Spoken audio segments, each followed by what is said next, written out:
जो राजस्थान के अंदर चुनाव हो रहे हैं पूरे हिंदुस्तान के लोकसभा के 19 और 26 को,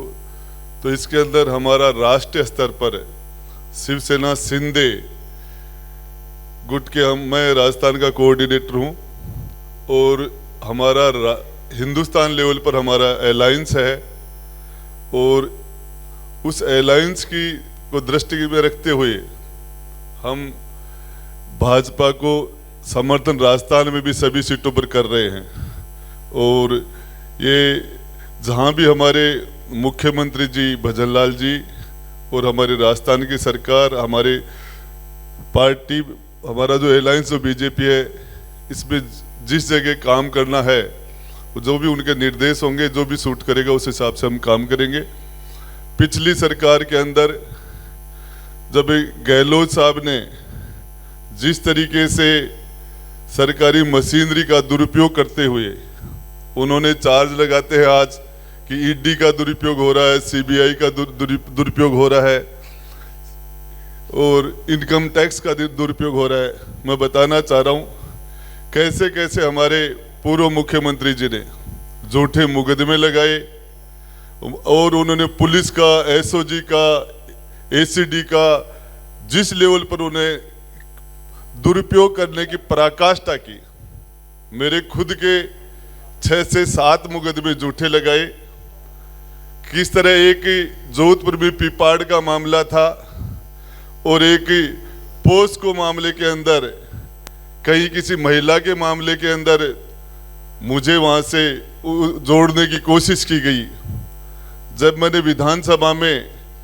राजस्थान महिलाओं के अत्याचार में 1 नंबर पर आ गया था और इसके खिलाफ से 2 बातें मैंने रखी कि अपने गिरेबान में झांक के देखो,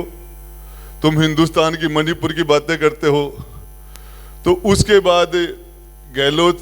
हमारे मुख्यमंत्री जी उस टाइम के, उन्होंने मुझे सरकार से बर्खास्त किया और उसके बाद भी तरह तरह के जिस तरह मुकदमे लगा के उन्होंने जो किया,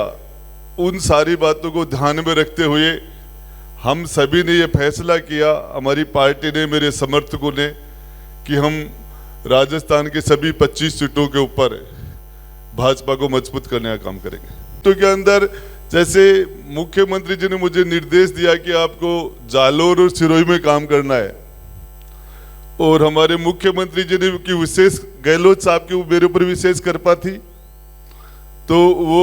मेरे वहाँ बार बार विजिट करके जिस तरीके से उदयपुर वाटी को उन्होंने गोद लिया, जो किया, तो वो भी उनका जो ऋण है वो चुकाने के लिए मुझे जालोर सिरोही भी जाना पड़ेगा। इसके अलावा चाहे नागौर हो, चाहे किसी भी जगह जहां भी हमारी पार्टी, हमारे यहाँ का जो संगठन जो भी मुझे निर्देश देगा। देखिए, सरकार लाल डायरी का तो ये रिजल्ट है कि आज अशोक गहलोत साहब कहाँ बैठे हैं और इसके अंदर ईडी के आज महेश जी जोशी से भी जांच नोटिस गए हैं, वैभव गहलोत के पास भी गए हैं और भी बहुत आचार संहिता लगी, उसके बाद देखना काफी कुछ होगा। देखिए, मैं आपको एक बात बता देता हूँ, इस मामले के अंदर ये जो आप बात बता रहे हो, इसमें नीतीश जी का भी जिक्र हो जाता है और इस पूरे प्रकरण के अंदर हमने उस टाइम में जनता के हितों को ध्यान में रख के और गहलोत साहब की सरकार को समर्थन दिया था और उसके बाद में जो चीजें हुई वो आप सबके सामने है और जो कुछ हुआ कोई भ्रष्टाचार की बात है। उस मामले के अंदर सीधा सीधा अशोक जी और बाप और बेटे पर, दोनों पर सीधे सीधे आरोप लगे थे और मैंने सारी चीजें आपके सामने रखी थी। और इस पूरे मामले के अंदर हमारे क्षेत्र के हित में, आज देश के हित में और वर्तमान में